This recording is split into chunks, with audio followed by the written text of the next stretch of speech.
제가 그 청년 때 기억에 남는 그 장면이 하나 있는데, 교회 그 집사님이 늘상 교회에 나와서 우시면서 기도하시는 그러한 내용이었어요. 그런데 그 집사님의 그 신앙이 굉장히 좋았습니다. 그리고 그처럼 울면서 기도하는 그 이유가 뭐냐면은 남편 때문에 믿지 않는 남편 때문에 눈물로 기도하고, 또 때에 따라 그 남편이 교회에 나가지 못하도록 그렇게 또 핍박하는 그것 때문에 하나님 앞에 눈물로 기도하는 그러한 모습이었습니다.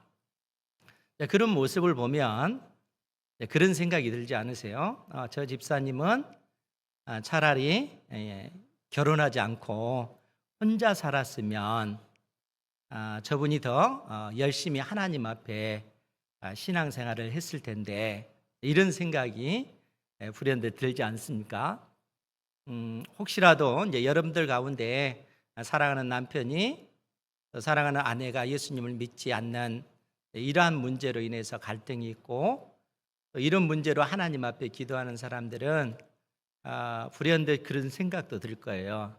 차라리 결혼하지 않고 혼자 살았으면 하나님을 더 잘 섬길 텐데, 이런 생각이 우리의 그 마음속에 들 때도 있을 텐데, 그런데 오늘 놀랍게도 바울 사도가 고린도 교회 성도들에게, 또 그러한 상황 가운데 있는 성도들에게 뭐라고 말씀을 주냐 하면은 17절 말씀에 보면, 오직 주께서 각 사람에게 나눠주신 대로 하나님이 각 사람을 부르신 그대로 행하라.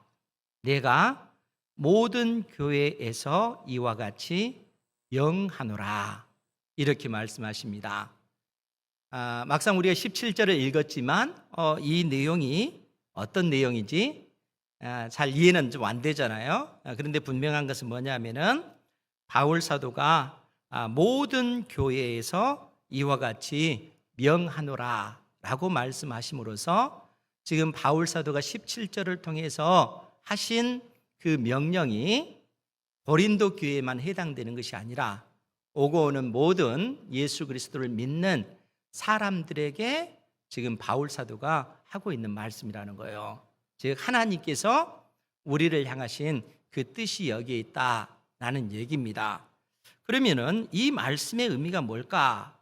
다시 한번 생각해 보면, 오직 주께서 각 사람에게 나눠 주신 대로, 우리 하나님께서 우리 각자에게 나눠 주신 대로, 그 표현이에요. 그러면 하나님께서 여러분들 각자에게 나눠 주신 은혜라고 하는 것이 무엇일까요? 하나님께서 여러분 모두에게 각자에게 맞는 그러한 은혜를 베풀어 주셨습니다. 그런데 여기서 나눠 주신 대로라고 하는 이 말의 원문을 살피면, 이제 메리조라고 하는 단어인데, 분배하다, 몫을 주다라고 하는 그런 뜻이에요. 그러니까 이 분배, 몫이라고 하는 이 단어가 실상 의미심장한데, 왜냐하면은 이 목, 분배, 이 단어가 실상은 구약 성경의 분깃이라고 하는 단어와 같은 의미를 가지고 있기 때문에 그렇습니다. 즉 무슨 얘기냐면은, 분깃이라고 하는 말은 하나님께서 구약 시대 때 이스라엘 백성들을 출애굽시키셨잖아요. 애굽 땅에서 노예로 살던 이스라엘 백성들을 출애굽시키셔서 약속의 땅 가나안 땅에 들여 보내주셨어요. 그리고 이 가나안 땅을 이스라엘 12지파에게 분배해 주셨어요. 그리고 각 지파는 자기가 분배받은 그 땅을 족장별로, 또 가족별로 그 땅을 분배해 주는 것이죠. 그러니까 그 할당된 그 몫을 분깃이라고 합니다. 이스라엘 백성들은 하나님께서 주신 그 땅을 상속받는 것이죠. 그런데 예전에도 말씀을 드렸지만, 이스라엘 백성들이 살고 있는 그 땅이라고 하는 것은 단순히 토지 자체만을 의미하는 것이 아니라 이스라엘 백성들이 차지하는 그 가나안 땅은 친히 하나님께서 다스리시고 통치하시는 나라, 하나님의 나라 자체를 상징하고 있다는 거예요. 그러니까 이스라엘 백성들이 땅을 상속받았다, 또 조상으로부터 그 땅을 분깃으로 상속을 받았다라고 했을 때는 단순히 땅을 유산으로 상속받은 것이 아니라 하나님께서 친히 다스리시고 통치하시는 그 나라를 내가 상속받았다라고 하는 그 의미가 그 속에 담겨져 있다는 거예요. 그러니까 오늘 바울 사도는 의도적으로 지금 고린도 교회 성도들에게, 아니 오고 오는 모든 예수 그리스도를 믿는 우리들에게 하시는 말씀이 오직 주께서 각 사람에게 나누어 주신 그 분깃, 그 분깃은 하나님이 각 사람을 부르신 그대로 행하라, 이런 말이에요. 아직도 여전히 이해하기가 좀 어렵죠. 그런데 여기서 하나님께서 각 사람에게 나눠주신 그 분깃, 각 사람에게 나눠주신 그 할당된 몫이라고 하는 것이 무엇을 의미하는가라고 했을 때, 오늘 말씀의 그 전후를 살피면 사람들의 형편이 다 다르잖아요. 우리의 형편도 다르지만 이 고린도 교회 성도들의 삶의 형편도 다 달라요. 그런데 어떤 사람은 예수님을 믿을 때 독신으로 살 때 예수님을 믿은 사람도 있고, 어떤 사람은 결혼한 상태에서 예수님을 믿는 사람도 있다는 거예요. 그런데 그런 상황 속에서 그 예수님을 믿다 보니까, 즉 결혼한 상태에서 예수님을 믿다 보니까 나는 예수님을 믿는데 나의 사랑하는 아내가 예수님을 안 믿어요. 나는 예수님을 믿는데 나의 사랑하는 남편이 예수님을 안 믿으면은 어떤 문제가 생겨요? 갈등의 문제가 생기잖아요. 이런 상황 속에서 이 고린도 교회 성도들도 어떤 생각을 하냐면은 차라리 내가 결혼하지 않고 혼자 살았으면 더 하나님을 잘 섬길 텐데, 또 독신으로 산 사람은 그 삶의 형편에서 또 나름대로 그 고민을 가지고 있는 것이죠. 그러할 때 바울 사도가 고린도 교회 성도들에게 주신 말씀이 뭐냐면은, 하나님께서 너에게 주시는 삶의 자리, 그 자리에서 너를 부르실 때, 너를 예수님 믿게 하실 그때 네가 결혼한 상태냐? 그 상태에서 감사하면서 그대로 하나님을 섬기고 하나님의 뜻이 너의 인생 가운데 드러나기를 너는 간구하며 나아가야 된다라는 얘기예요.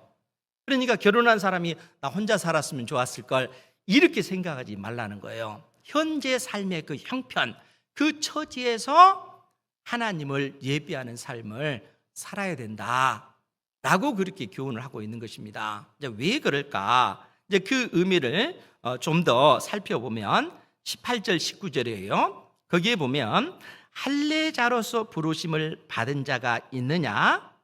무할례자가 되지 말며, 무할례자로 부르심을 받은 자가 있느냐? 할례를 받지 말라. 여러분, 이 말씀의 의미를 생각해 보세요. 어떤 사람이 할례를 받은 사람이에요. 그런데 이 사람은 할례를 받은 상태에서 예수님을 믿게 됐어요.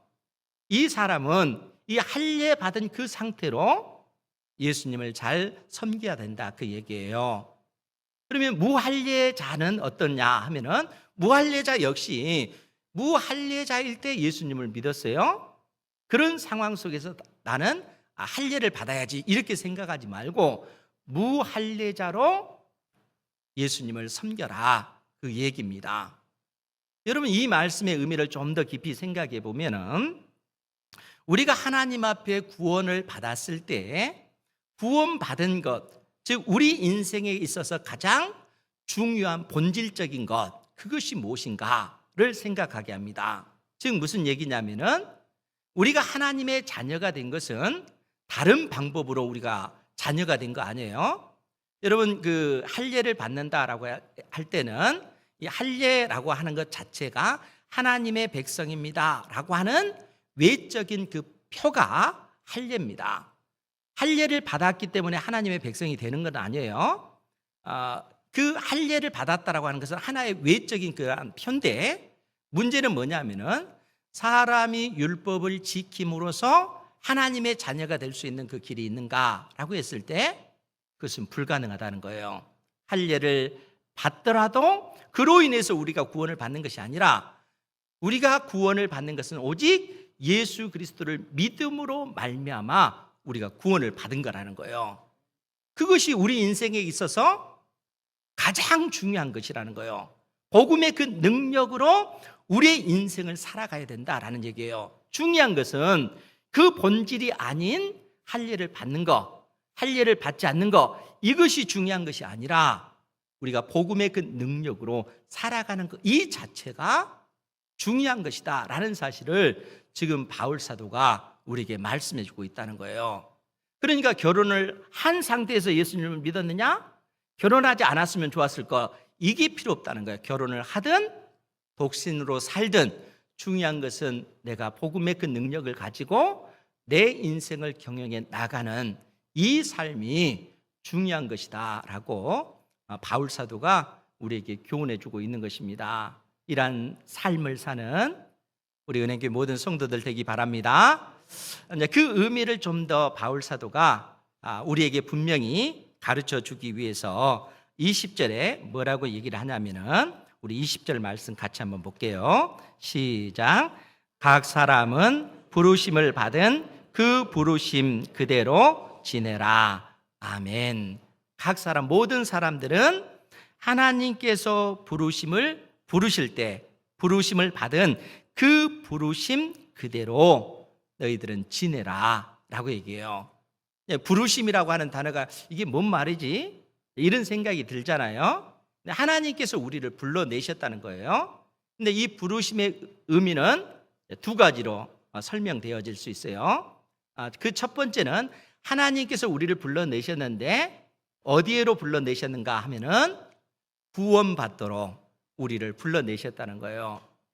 여러분, 우리가 예수님을 믿고 구원을 받았지만 우리의 그 어떤 마음속에 내가 예수님을 믿어서 구원을 받았다, 우리는 이렇게 생각하잖아요. 근데 성경의 의미를 면밀하게 살펴보면 그러한 믿음이 내가 예수님을 믿어야 되겠다라고 하는 그러한 생각이 나로부터 나오는 것인가 하면은 그렇지 않다는 거예요. 하나님께서 우리 마음의 그 굳은 그 마음을 제거하시고 부드러운 마음을 갖게 하셔서 내가 예수님을 믿어야 되겠다, 이런 생각이 들도록 하나님께서는 은혜를 주신다는 거예요. 뿐만 아니라 예수님께서 나의 모든 죄와 허물 때문에 십자가에 못 박혀 죽으신 하나님의 아들이라는 사실이 어느 날 보니까 내 마음속에 믿어지는 거예요. 그것이 진리라는 사실이 믿어지게 되어지는 겁니다. 그것이 하나님의 부르심이라는 거예요. 이런 은혜가 우리 모두에게 있는 줄 믿습니다. 하나님께서 우리를 그처럼 불러내신 거예요. 그러니까 내가 예수님을 믿어서 구원을 받았다 이렇게 생각했는데 실상은 믿음 자체도 하나님께서 우리에게 주신 은혜였다는 거예요. 그것이 첫 번째 그 부르심입니다. 그리고 두 번째 부르심의 의미는, 이 부르심은 우리가 이 땅에서 마땅히 감당해야 될 그 사명과 밀접하게 연관이 되어 있어요. 그래서 이제 이 부르심을 콜링이라고 그렇게 하잖아요. 소명. 즉 하나님께서 우리를 불러내셨고 또 하나님께서 나를 불러내셨는데 나에게 다양한 재능과 그 능력을 주셔서 그것을 통해서 내가 어떠한 일을 할 수 있도록 직업을 갖는 그것으로 하나님께서 나를 불러내신 거예요. 그런 의미로서 이 부르심의 의미가 이 사명과 연관이 되어 있다는 거예요. 그런데 이제 이 사명이라고 하는 것이 어떤 상황 속에서 발현이 되어져야 되는가 하면 우리의 삶 속에서 그게 나타나야 된다는 거예요. 그러니까 하나님께서 일하시는 그 방법은 다른 데서 일하시는 거 아니에요. 하나님께서 현재 여러분들이 처해 있는 상황과 그 환경 속에서 하나님께서는 일하기를 원하신다는 거예요. 다른 방법으로 일하시는 것이 아니라 지금 현재 여러분들이 처해 있는 그 상황 속에서 하나님께서는 여러분들과 함께 일하기를 원하고 계시다는 거예요. 그래서 바울 사도가 뭐라고 얘기를 하냐면은 21절에 내가 종으로 있을 때에 부르심을 받았느냐. 즉 그 고린도 교회 성도들 가운데는 노예, 그 종들이 있었다는 것. 그 종들도 예수님을 믿고 구원을 받은 것입니다. 그런데 여러분, 바울 사도 당대 이 고린도 지역에 이 노예 제도가 있었잖아요. 노예인 사람, 종인 사람은 사람으로 대접을 받지 못했어요. 그 사람의 인격을 존중받지 못하고, 이때 당시 노예의 신분이라고 하는 것은 상전의 재산에 불과했다는 거예요. 재산으로서 가치가 있는 것이지 노예가 어떤 그 인격이 있고 존중받아야 될 그 대상으로 그때 당시는 인정하지 않았다는 거예요. 그것이 바울 사도 당대의 그 종, 노예의 그 모습이라는 거예요. 그런데 문제는 뭐냐면은 그 내가 하나님 앞에 부르심을 받을 때, 즉 예수님 믿고 구원을 받을 때 종으로 있을 때에 부르심을 받았느냐, 염려하지 말라라고 바울 사도가 얘기해요. 그러면서 뭐라고 말씀하냐면, 그러나 내가 자유롭게 될 수 있거든 그것을 이용하라. 즉 무슨 얘기냐면은 종으로서의 그 신분을 탈피하기를 원하느냐, 기회가 주어진다면은 그 노예의 신분에서 탈퇴해라 라는 그런 얘기예요. 그런데 이러한 종의 신분에서 벗어날 수 있는 그 방법은 어디에 있는가 하면은 상전, 즉 주인인 사람이 이 노예의 그 어떤 노예의 그 신분을 탕감해 주는 것입니다. 당신은 오늘부터 더 이상 노예가 아닙니다. 노예 신분에서 이제는 자유인이 되십시오 라고 주인이 은혜를 베푸면 그 노예는 자유를 얻을 수가 있어요. 그것이 이제 첫 번째 방법이라면, 두 번째 방법은 이 노예의 몸값을 지불하는 것입니다. 그러니까 자기가 돈을 벌든 어느 누군가가 이 노예의 몸값을 지불함으로써 비로소 자유를 얻을 수가 있다는 거예요. 그러니까 지금 바울 사도가 뭐라고 얘기하냐면, 내가 종으로 있을 때 예수님을 믿게 되었느냐? 염려하지 말라. 그러나 내가 자유롭게 될 수 있는 그 기회가 있거든 언제든지 그것을 활용해서 자유인의 신분을 회복해라. 이렇게 그에게 권면해 주고 있어요. 어떻게 보면 하나만한 소리 같이 그렇게 느껴지잖아요. 그런데 이러한 상황 속에서 바울 사도가 굉장히 획기적인 엄청난 그러한 선언을 합니다. 우리 22절 말씀 같이 한번 보겠습니다. 22절 시작. 주 안에서 부르심을 받은 자는 종이라도 주께 속한 자유인이요 또 그와 같이 자유인으로 있을 때에 부르심을 받는 자는 그리스도의 종이니라. 아멘. 사실 이때 당시 노예가 예수님을 믿고 교회에 간다는 것은 엄청난 은혜인 것이죠. 그런데 이러한 어떤 노예의 신분에서 교회에 나갔을 때 그들이 받을 그 충격이 뭐냐면은 그 교회 공동체 안에서는 다 하나님의 자녀가 되는 거예요.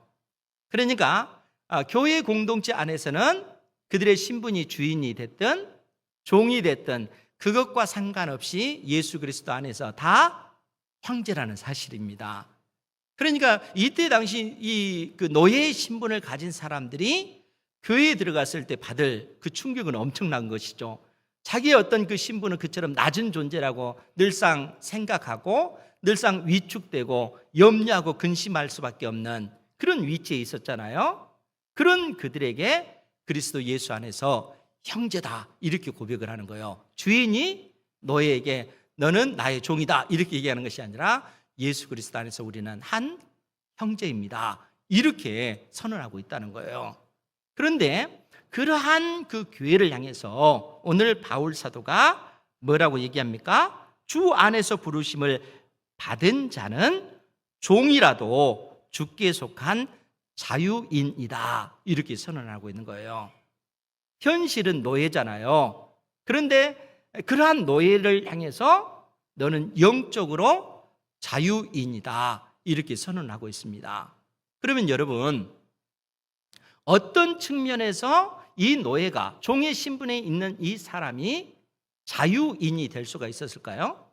물론 오늘날 우리는 그 노예로 그렇게 살진 않고 모두 다 자유인이기 때문에 이러한 어떤 고민을 하지 않겠지만, 이때 당시 어떤 종의 신분에 있는 사람들은 자기 자신이 종이라는 이것 때문에 굉장히 고통할 수밖에 없는 것이죠. 그런 그들에게 현실은 종의 신분이지만 이미 너희는 영적으로 자유인이 되었다라고 그렇게 얘기한다는 거예요. 이렇게 얘기할 뿐만 아니라 또 뭐라고 얘기를 하냐면은, 또 그와 같이 자유인으로 있을 때에 부르심을 받은 자는 그리스도의 종이다, 또 이렇게 얘기하는 거예요. 지금 무슨 얘기겠어요? 노예만 있는 것이 아니라 그 노예의 주인도 있잖아요. 이 사람도 주인의 신분에 있을 때 예수님을 믿었어요. 그런데 그러한 그 주인을 향해서 너는 예수 그리스도의 종이다, 이렇게 또 선언을 하고 있다는 거예요. 그러면 이렇게 말하는 그 의미가 무엇일까? 사실 바울 사도는 노예 제도를 인정하거나 그렇지 않아요. 왜냐하면은 우리가 이 갈라디아서 3장 28절에도 보면은 뭐라고 표현이 됐냐면은, 바울 사도가 너희는 유대인이나 헬라인이나 종이나 자유인이나 남자나 여자나 다 그리스도 예수 안에서 하나이니라. 예수 그리스도 안에서 차별이 없다는 거예요. 남자나 여자나 주인이나 종이나 이방인이나 유대인이나 다 예수 그리스도 안에서 한 형제다라고 바울 사도가 그렇게 선언하고 있다는 거예요. 그런데 그러한 가운데 바울 사도가 지금 노예 신분에 있는 그러한 사람에게 너는 육신적으로는 노예이지만 영적으로는 자유인이다, 이렇게 선포하고 있다는 거예요. 여러분들도 영적으로 자유인이 된 줄 믿으시기 바랍니다. 그러면 어떻게 우리가 자유인이 됐는가? 아니, 예수 그리스도를 믿기 전에 모든 인생들이 처해 있는 그 상황을 여러분들은 생각을 하셔야 돼요. 모든 사람들이 실상은 다 죄와 사망의 종노릇하고 있다는 거예요. 여러분, 죽음을 피해 갈 수 있는 사람 있어요? 성경은 모든 사람이 다 죽는다라고 얘기하잖아요. 사람이 죽는다는 것은 성경이 뭐라고 얘기하냐면은 죄인이기 때문에 그렇다라고 얘기해요. 그러니까 뭐 어떤 사람들은 내가 무슨 죄를 지었는데 나 죄인 아니야, 이렇게 세상 사람들은 큰 소리 치잖아요. 그런데 왜 사람이 죽는가라고 했을 때 성경은 사람이 죄인이기 때문에, 죄의 삭시 사망이기 때문에 그렇다는 거예요. 그러니까 모든 인생은 실상 죄와 사망의 종노릇하고 참된 자유가 없는 노예로서, 사망의 노예로서 살아가는 그러한 존재들이라는 거예요. 그런데 놀라운 일이 벌어졌지 않습니까? 우리 주님께서 이 땅에 우리와 똑같은 육체를 입고 오셨고, 예수님께서 마땅히 내가 받아야 될 죄와 사망의 그 형벌을 예수님께서 대신 지시고 나를 대신하여 십자가에 못 박혀 죽으시고, 우리 주님께서 그 죽음의 권세를 깨뜨리시고 부활하심으로써 우리에게 부활 생명을 주셨다는 사실입니다. 그러니까 예수님께서 나의 죄 때문에 십자가에 못 박혀 죽으신 하나님의 아들이십니다 하는 사실을 믿는 자에게 그 복음의 능력이 어떻게 나타나는가 하면은 2000년 전에 십자가에 못 박혀 죽으신 예수님과 함께 나도 십자가에 못 박혔고, 예수님 죽으실 때 나도 함께 죽었고, 예수님께서 죽음의 권세를 깨뜨리고 부활하셨을 때 나 역시 부활 생명을 가진 존재로 그처럼 부활하게 되어졌다는 거예요. 예수님을 믿는 사람에게 이처럼 복음의 그 능력이 그렇게 나타난 것입니다. 이 은혜를 우리가 누리는 줄 믿습니다. 그렇기 때문에 우리는 죄와 사망의 그 권세에서 벗어난 존재가 됐다는 거예요. 여러분, 사망 권세가 무섭습니까? 안 무섭습니까? 무서운 거잖아요. 모든 사람들이 죽음에 이르기 때문에. 그런데 더 무서운 건 뭐냐면은 죽음으로서 끝나지 않고 죽음 이후에 영원한 지옥의 형벌이 있음을 성경이 우리에게 가르쳐주고 있다는 거예요. 세상 사람들은 단지 육신적인 그 죽음만 생각하잖아요. 성경은 죽음 이후에 영원한 지옥의 형벌이 있음을 가르쳐주고 있다는 거예요. 그런데 놀라운 것이 뭡니까? 우리 역시 죄와 사망의 종로로 됐고 우리는 그 노예로 살 수밖에 없었는데 우리 주님께서 이 사망 권세를 깨뜨리시고 우리를 건져내셔서 부활 생명을 가진 존재로 살아가도록 그렇게 만드셨다는 거예요. 그러면 여러분 생각해 보세요. 고린도 교회 성도들 가운데 그의 그 현실적인 신분은 노예잖아요. 종이잖아요. 육신적으로는 상전의 주인에 의해서 얽매여 있잖아요. 그런데 바울 사도가 뭐라고 얘기해요? 너는 영적으로 자유한 존재다. 그로 인해서 너는 당당하라, 그 얘기예요. 하나님께서 온 세상을 창조하신 그 하나님께서 우리의 아버지 되시고 그 하나님의 자녀로서 우리가 하나님의 그 자녀의 그 신분을 갖게 되어졌다는 거예요. 얼마나 고귀한 그 위치에 있습니까? 이런 위치를 가지고 있기 때문에 현실적으로 너의 신분이 노예라고 할지라도 그로 인해서 절망하지 말고 염려하지 말고 낙심하지 말고 그 상황 속에서 하나님의 통치와 다스림이 너의 인생을 통해서 드러날 수 있도록 너는 하나님을 의지하면서 믿음으로 살아가라 라고 말씀해 주고 있는 겁니다.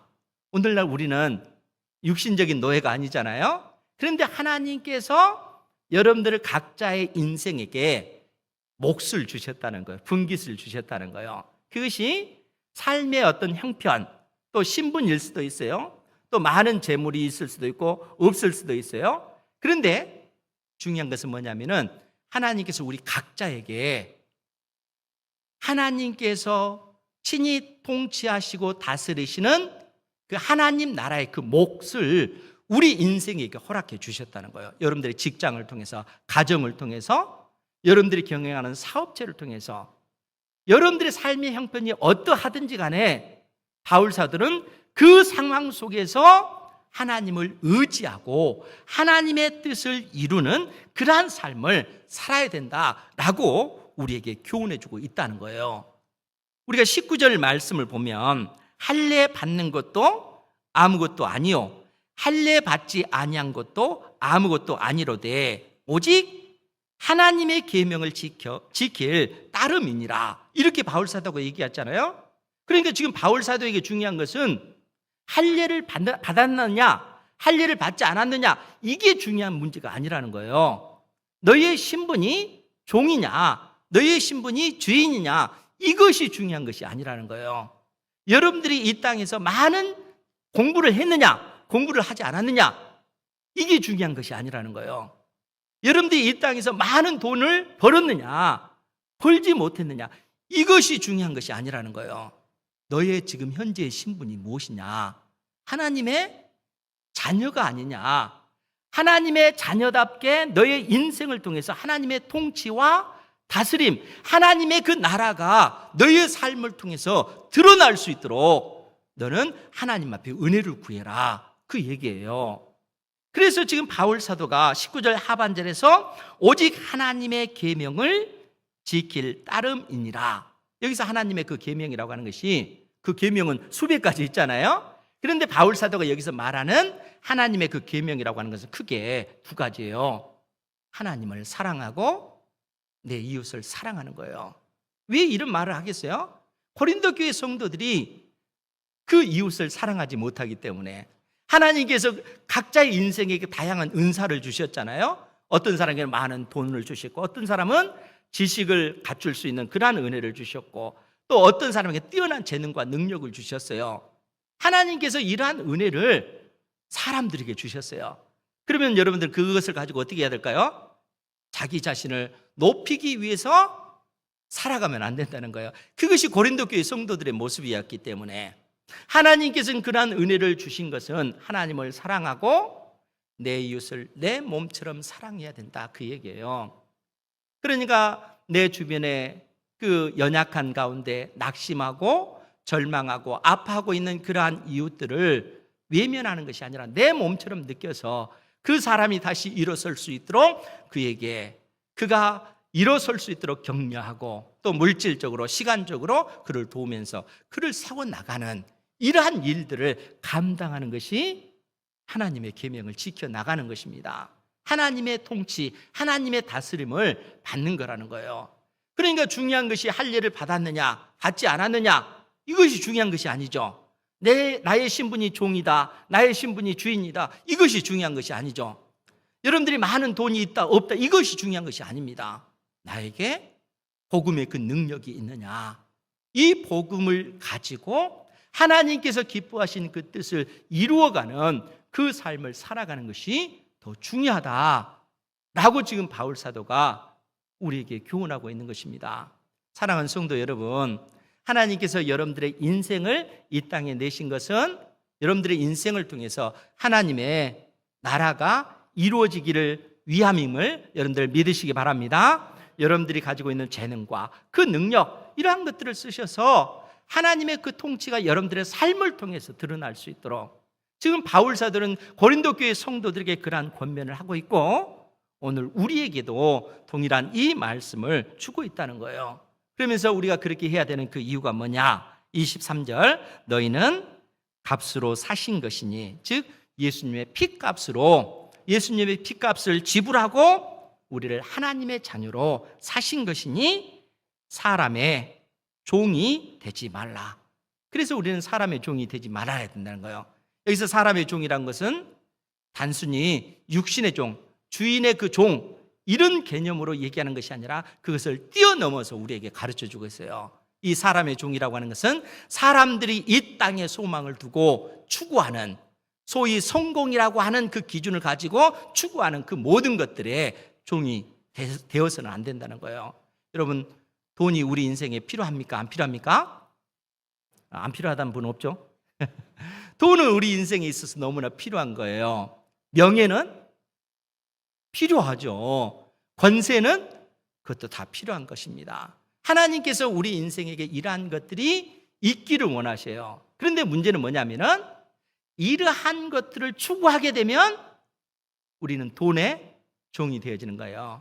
명예의 노예가 되어지는 것입니다. 권력의 노예가 되어지는 거예요. 사람들의 종이 되어서는 안 된다. 우리는 예수님의 피값으로 우리가 구원을 얻은 그리스도의 종이기 때문에 그렇다는 거예요. 그러니까 내가 하나님의 자녀된 것은 예수님의 십자가의 그 피로 우리를 구원해 내셨기 때문에 그런 것입니다. 그래서 바울 사도가 24절에 다시 한번 못 박아서 우리에게 얘기합니다. 우리 24절 다 같이 보겠습니다. 시작. 형제들아 너희는 각각 부르심을 받은 그대로 하나님과 함께 거하라. 아멘. 지금 현재 하나님께서 부르신 지금 현재 이 상황 속에서 우리 하나님과 동행해라, 하나님과 함께해라 이렇게 말씀해 주고 있어요. 내가 이 결혼만 안 했으면 더 하나님을 잘 섬겼을 텐데 이렇게 얘기하지 말라는 거예요. 지금 현재 있는 그 상태에서 우리 주님과 동행해야 된다. 여러분, 우리가 잘 아는 요셉 너무 잘 알잖아요. 창세기에 나오는 요셉.